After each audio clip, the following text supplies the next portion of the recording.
मेरे पास जो है वो लैपटॉप की स्क्रीन सामने शो हो चुकी हुई है। उम्मीद है आपको नज़र आ रहा होगा। धूप यहाँ पे इस्तांबुल में काफ़ी ज़्यादा तेज़ है। तो ये हमारी सारी यूनिवर्सिटीज़ हैं। मैं कोशिश करता हूँ कि आपको क्लियरली यहाँ पे नज़र आ जाए। थोड़ा-सा मैं आपको आगे करके भी दिखा देता हूँ, ये देखें।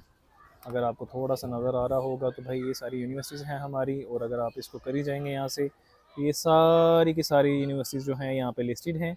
जैसे कि इस्तांबुल हो गया, बीकन यूनिवर्सिटी हो गया, इनकी फ़ीसेस भी आ रही हैं और ये ऑफ़िशियल फ़ीसेस हैं, इसमें कोई भी एजेंट्स वगैरह ऐड नहीं है भाई।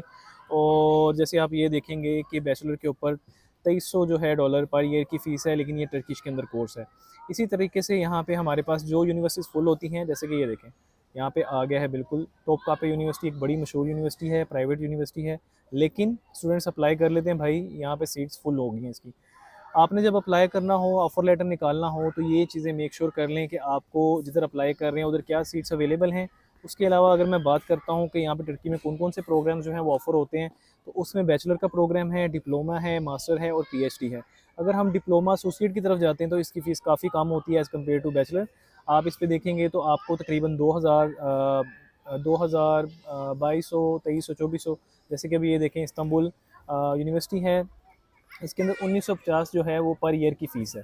तो ये आपने देखना होता है लाज़मी कि आप जिस यूनिवर्सिटी में अप्लाई कर रहे हैं, क्या उसमें सीट्स अवेलेबल हैं, उसकी फ़ीस जो है वो पर सेमेस्टर की है या ईयर की है।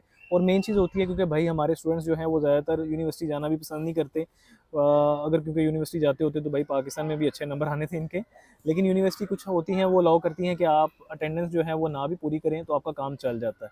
लेकिन आप बेहतर होता है कि जब भी आप यहाँ पे आएँ तो अपनी अटेंडेंस कम से कम यूनिवर्सिटी की पूरी रखें, अगर तो आपने डिग्री कंप्लीट करके डिग्री लेनी है तो।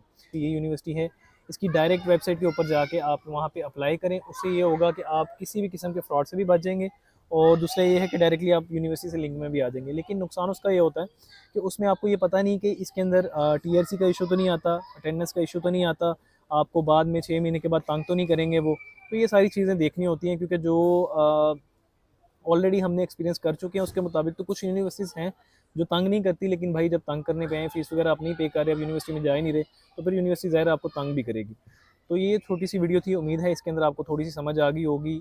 अब अप्लाई करने का तरीका बिल्कुल आसान है, आपने अपने सारे डॉक्यूमेंट्स लेने हैं, यूनिवर्सिटी की वेबसाइट पे चले जाना होता है। अगर उसमें कोई समझ नहीं आती तो आप मेरे से राब्ता कर सकते हैं।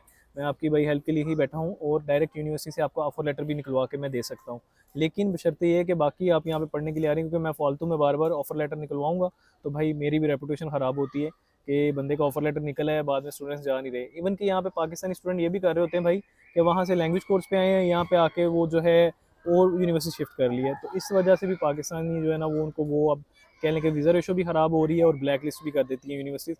दोबारा आप यूनिवर्सिटी में जा ही नहीं सकते। फॉर एग्जांपल आप इसमें कैपाडोकिया यूनिवर्सिटी में आ गए यहाँ पे आके आपको लगा कि इसकी फ़ीस ज़्यादा, तो आप चेंज तो कर सकते हैं। लेकिन ये नहीं करना चाहिए बेसिकली, क्योंकि यूनिवर्सिटी की आपने आधी फ़ीस वहाँ पे दी है, इधर आके फिर चेंज करेंगे, फिर आपको दोबारा से फ़ीस भी देनी पड़ेगी और ये यूनिवर्सिटी आपको ब्लैक लिस्ट भी कर देगी। तो आई होप सो कि आपको इस वीडियो के अंदर जो है वो थोड़ी-सी समझ आ गई होगी प्रोसेस की सारे की। और जो आपको चीज़ समझ नहीं आई तो भाई वो आप पूछ सकते हैं, आपका भाई आपकी हेल्प के लिए मौजूद है यहाँ पे। कोई भी आपको इन्फॉर्मेशन चाहिए हो, कोशिश करें, कमेंट करें, और अगर कमेंट का जवाब नहीं आ रहा तो भाई आप व्हाट्सएप पे भी राब्ता कर सकते हैं। दुआ में याद रखिएगा। अल्लाह हाफ़िज़।